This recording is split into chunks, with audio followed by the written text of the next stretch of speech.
La formazione a cui ho partecipato mi ha insegnato a capire i bisogni dei miei bambini, ad esempio come gestire il mondo digitale di oggi. E loro ne sono assuefatti ed è importante anche porre dei limiti, così come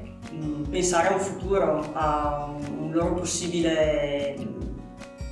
idea futura di lavoro che può concretizzarsi con delle esperienze che faranno di gruppo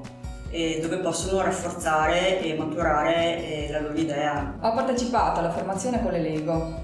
ed è stato molto interessante vedere come i genitori, partendo da uno spunto che hanno dato gli educatori, sono riusciti attraverso il mattoncino, un gioco, a esporre un concetto. In questa fase di pandemia, post pandemia, non sono state molte le occasioni di confronto, invece avere un'opportunità mediata da un formatore di fermarsi un attimo, avere così degli stimoli anche per riflettere su di sé e su come si sta interpretando il ruolo di genitore è stata sicuramente un'occasione preziosa.